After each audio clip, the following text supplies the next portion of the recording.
साथियों नमस्कार। आज हम संविधान संशोधन प्रक्रिया की चर्चा करेंगे। संविधान संशोधन प्रक्रिया का यह दूसरा वीडियो है।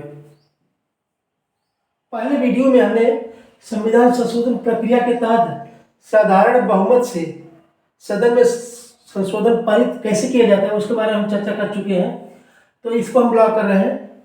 इस पर हम चर्चा नहीं करेंगे साधारण बहुमत से। तो आज जो चर्चा का प्रमुख बिंदु है वह विशेष बहुमत और तीसरा जो है विशेष बहुमत प्लस राज्यों के अनुसमर्थन से। ठीक है, फिर भी साधारण बहुमत एक बार चर्चा कर ली जाए तो ठीक रहेगा।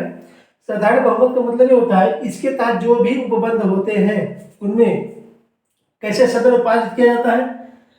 उसमें नियम की उपस्थित तथा मतदान, कुल सदस्य संख्या से ज्यादा लेना देना नहीं है। उपस्थित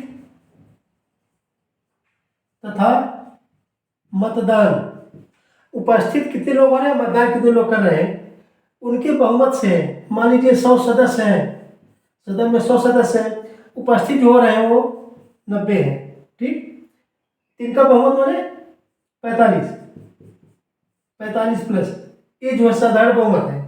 ठीक, इसके कारण में कुछ उपबंधों की चर्चा की थी इसके पहले वाले वीडियो में, तो इसको छोड़ते हुए हम जो आगे बढ़ रहे हैं।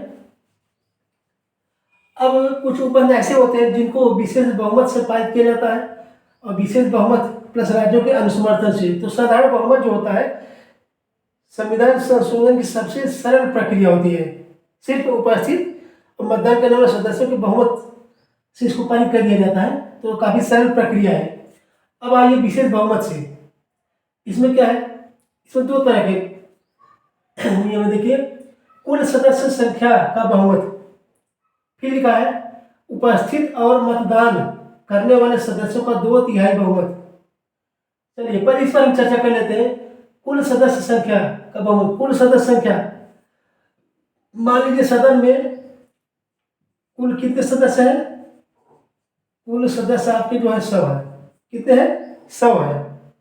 ठीक, कुल सदस्य संख्या का बहुमत, यहाँ तक जो पहला टर्म है ये तो साधारण बहुमत के टाइप का होता है। जैसे कुल सदस्य संख्या है 100, इसका बहुमत क्या हो जाएगा 50 प्लस, साधारण बहुमत है। ठीक, कुल सदस्य संख्या का बहुमत तो उसको 50 होनी चाहिए। इधर वाले देखिए क्या है, उपस्थित और मतदान करने वाले सदस्यों का 2/3 बहुमत। यहाँ कुल सदस्य संख्या नहीं लिखा, ध्यान दीजिएगा। उपस्थित और मतदान, कितने लोग उपस्थित हो रहे हैं, कितने लोग मतदान कर रहे हैं। मान लीजिए उपस्थित और मतदान जो है 100 में से कितने कर रहे हैं, 90। ठीक है, 90 उपस्थित और मतदान करने वाले कितने हैं, 90 हैं। सदस्यों का 2/3 बहुमत, 2/3 किसका 2/3, 90 का। तो 90 गुणे 2/3 आपका हो गया 90 दूनी 180/3 60। ठीक है, इसमें कुल सदस्य संख्या का बहुमत यह हो गया और 2/3 बहुमत 60 हो गया। ये दोनों जो फॉलो होने चाहिए नियम, दोनों नियम जो फॉलो होने चाहिए। अच्छा, कुल सदस्य संख्या का बहुमत 50 है और 2/3 बहुमत जो है ये 50 से कम नहीं होना चाहिए। 50 से कम किसी भी हालत में नहीं होना चाहिए, यानी 50 प्लस होना चाहिए, तभी जाके विशेष बहुमत से उसको पारित माना जाएगा। अच्छा, उल्लंघन से कहाँ हो जाएगा, देखिए मान लीजिए उपस्थित और मतदान जो कर रहे हैं वो है आपके 100 सदस्य हैं, उनका बहुमत जो 50 प्लस है।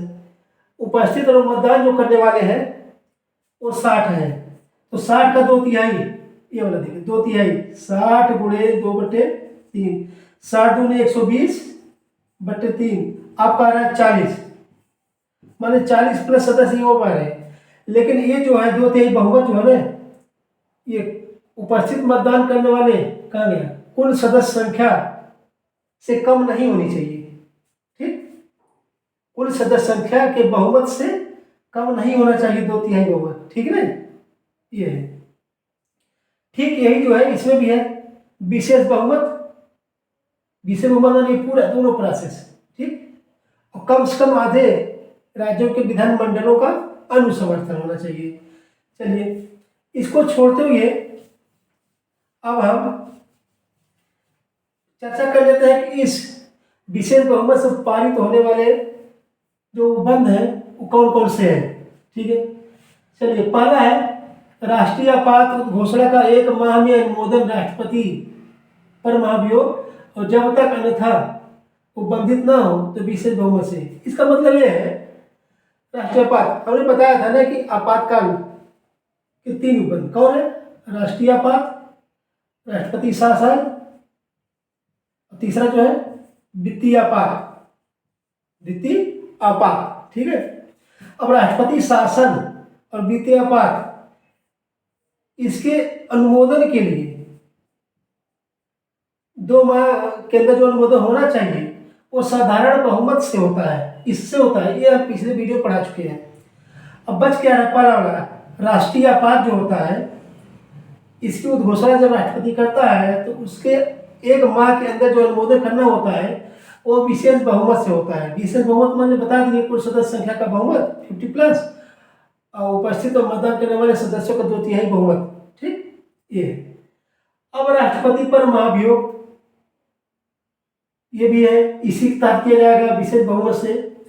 और जब तक अन्यथा उपबंधित ना हो विशेष बहुमत से, इसका मतलब यह है अन्यथा उपबंधित, अन्यथा मतलब इसके अलावा कहीं और, इसके अलावा कहीं मतलब 2 जगह हो सकता है, या तो साधारण बहुमत से या तो विशेष बहुमत प्लस राज्यों के अनुसमर्थन से।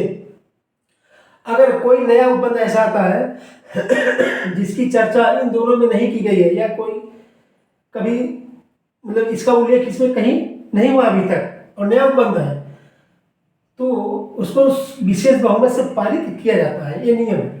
ठीक है, तो 3 हो गए, राष्ट्रीय आपात घोषणा का 1 माह में अनुमोदन, राष्ट्रपति पर महाभियोग और जब तक अन्यथा उपबंधित न हो विशेष बहुमत से पारित किया जाता है। ठीक, अब आइए जो है हमने सबसे सरल तरीका साधारण बहुमत से पढ़ा, फिर विशेष बहुमत, अब जो है विशेष बहुमत प्लस राज्यों के अनुसमर्थन से क्या होता है। यहाँ इसमें 2 टाइप देखिए, हमने यहाँ बनाया था विशेष बहुमत, फिर लिखा कम से कम आधे राज्यों के विधानमंडलों का अनुसमर्थन। विधानमंडल का मतलब ये होता है विधानसभा और विधान परिषद दोनों, ये मत समझिए खाली विधानसभा। चलिए विशेष बहुमत यहाँ लिखा है, अब विशेष बहुमत में हमने यहाँ लिखा दिया है कुल सदस्य संख्या का बहुमत और उपस्थित मतदान करने वाले सदस्य को 2/3 बहुमति, ये दोनों चीज जो है इसमें है। प्लस क्या हो रहा है, ये हो रहा है आधे से अधिक राज्यों का समर्थन। ये विशेष बहुमत वाला हमने बता दिया है, समझा दिया है। अब दिक्कत इसमें क्या कहाँ होती है, दिक्कत यहाँ होती है आधे से अधिक राज्यों के विधानमंडलों का अनुसमर्थन, यही दिक्कत होती थी। इसीलिए सबसे कठिन प्रक्रिया मानी जाती है, संविधान संशोधन की सबसे कठिन प्रक्रिया विशेष बहुमत राज्यों के अनुसमर्थन से। ठीक है ना, ये सबसे कठिन प्रक्रिया है, राज्यों को मनाना पड़ता है, राज्यों को तैयार करना पड़ता है वैचारिक रूप से। ठीक है, ये काफी कठिन हो जाता है। अब इसमें उपबंध कौन कौन से आते हैं, इसमें देखिए संघात्मक ढांचे से संबंधित उपबंध आते हैं जिनका उल्लेख जो है अनुच्छेद 368(2) में किया गया है। इसमें जितने भी उपबंध हैं सब संघात्मक ढांचे से हैं। ठीक, पहला क्या है, राष्ट्रपति का निर्वाचन और रीति, राष्ट्रपति का निर्वाचन और रीति। दूसरा है संघ अबलिक राज्य कार्यपालिका शक्ति का विस्तार, संघ की कार्यपालिका शक्ति का विस्तार करना हो या राज्य की कार्यपालिका शक्ति का विस्तार करना हो तो इसके लिए हम प्रस्ताव को पारित कैसे करवाते हैं सदन में, वो विशेष बहुमत राज्यों के अनुसमर्थन से। ठीक, यहाँ पर एक राज्य की बात नहीं हो रही है, किसी भी राज्य की कार्यपालिका विस्तार करना हो तो इसी से किया जाता है। संघ राज्य क्षेत्र हेतु न्यायपालिका, संघ राज्य क्षेत्र में केंद्र शासित प्रदेश होते हैं उनके लिए न्यायपालिका का वर्णन जो है इसमें हो जाएगा। अब फिर संघ न्यायपालिका, ठीक है, सुप्रीम कोर्ट, राज्य उच्च न्यायालय, राज्यों में जो हाई कोर्ट होते हैं उनसे संबंधित उपबंधों को अगर सदन पारित करवाना होता है तो यह संविधान संशोधन करना होता है उस संबंधित मुद्दे पर, तो इससे किया जाता है। फिर है संघ राज्य विधायी संबंध, ठीक है ना, ये तो है ही। संसद में राज्यों का प्रतिनिधित्व, ये वाला अनुसूची 4 और 7, ये संघ में राज्यों का प्रतिनिधित्व। फिर है संघ में राज्यों का प्रतिनिधित्व मतलब वही केंद्र लोकसभा राज्यसभा, फिर आपका अनुच्छेद 368 में संविधान संशोधन प्रक्रिया, ये वाले देखिए ध्यान से, ये अनुच्छेद 368 में संविधान संशोधन प्रक्रिया में, ये देखिए संविधान संशोधन का जो रूल बना है, तीनों विधि जो है, अगर इनमें संशोधन करना हो तो इससे किया जाएगा, ठीक है। माने जिस प्रोसेस से तीनों नियम आए हैं, अगर इनमें संशोधित करना हो, किसी और को बढ़ाना हो, किसी और को घटाना इसमें से, तो जो इसी से किया जाएगा। ये प्रक्रिया में संशोधन करना हो तो इसी से किया जाएगा, ठीक है।